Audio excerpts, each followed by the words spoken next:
Good morning, everyone, and welcome to another vlog. So today I'm taking you back to July 3rd, and it's a Magic Kingdom day. So let's get started.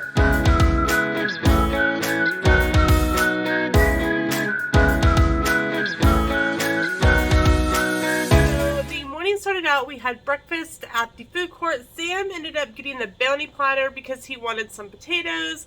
So he ended up exchanging two of the Mickey waffles for the potatoes, which later on he would decide he didn't really want to do. And I had a bagel and cream cheese. So from there we filled our cups and headed to the Magic Kingdom. And once again, they did let us in early. So here's a hint. If you're going to the Magic Kingdom, or really any of the parks, make sure you get there at a decent time because you never know, you may get in a little bit early. So we stopped in and did some shopping and then headed over to Big Thunder Mountain Railroad. We jumped on there and then headed over to see the Mickey's PhilharMagic, which we hadn't seen since they added the new Coco scene, which Welly is inserted very seamlessly. If you have never seen the show, you would have never known that there was something that was out, a new scene had been added. So once we left PhilharMagic, we were looking at the My Disney Experience app and we saw that Seven Dwarfs Mine Train had a 50-minute wait, which is really low for Seven Dwarfs. So we jumped over in line and Sam played games on his phone on the Play Disney app, and I read a book, which is one of my favorite things to do online. And so we headed on down to the mines, and that was so much fun. And the little kid in front of us was just terrified when he would just scream the whole time.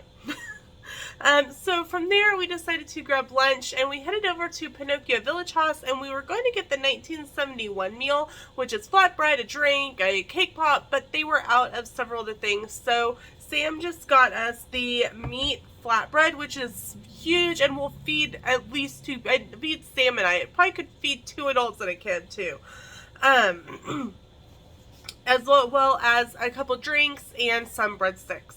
So while we were eating lunch, it did get really, really rainy, like really rainy, to the point where we were like, oh my gosh, are they going to cancel fireworks again? Because actually the night prior, 2 nights prior, we were there and rain actually canceled fireworks.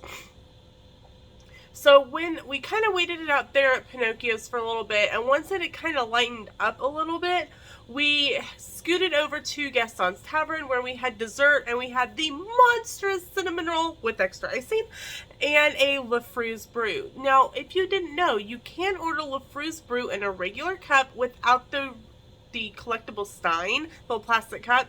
It's about half the price. So, just FYI. After we finished that up, it had stopped raining enough. We decided to go out and do a few more things. We headed over to Carousel of Progress. Once we got out of Carousel of Progress, the wait times had went up. It was after 2 o'clock, so all of the people that were park hopping over for the fireworks that evening had started to come in. So we decided to take a park break and head out on the Monorail loop and do a lounge crawl. We started at Outer Rim, which is at the Contemporary. It's right beside Chef Mickey's, and I had a pina colada. It's almost kind of like a smoothie. It's really, really good. But I definitely recommend drinking it slowly. It will catch up with you later. And Sam had a Jack and Coke.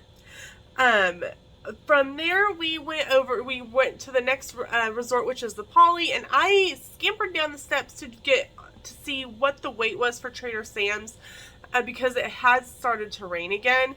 And we get there and it was a 5-hour wait, and I went nope. So Sam and I jumped back on the monorail and went over to the Grand Floridian, and we relaxed in the lobby there for a little bit, and we had drinks at the Enchanted Rose, and I had the Floral Bitter Beauty while Sam had a regular martini. And if you go to the Enchanted Rose, I highly recommend the Floral Bitter Beauty. It is so good. It almost tastes like grapefruit, and I laughed so hard because they put a star anise in the top of your drink. That's part of the bitters part.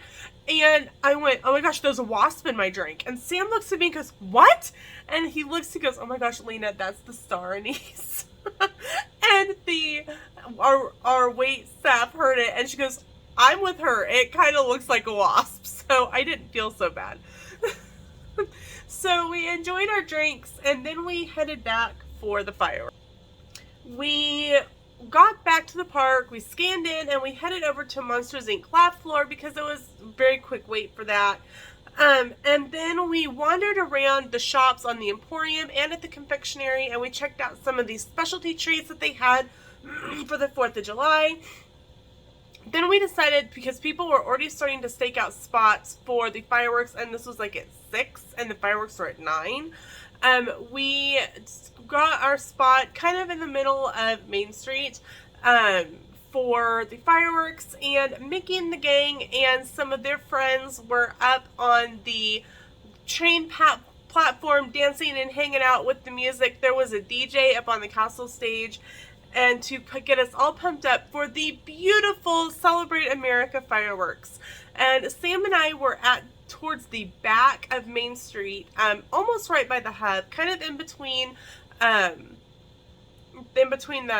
back, I call it the back hub, where the Christmas tree normally is and the shops. And so we were able to literally turn around and walk out the back when the fireworks were over, unlike when we were towards the front in the big hub for Enchantment at Christmas, and we had to be kind of taken the backstage area like you come in if you're doing one of the parties or after hours events, and it was much less pushing and shoving and trying to get out the way where we were at. So we were in a perfect spot, and we got back to the resort, we filled our mugs and headed back to our room to get ready for the next day. So that is a culmination of what happened on the 3rd of July at Magic Kingdom. Thank you so much for watching. We'll see you in the next video. Bye everyone.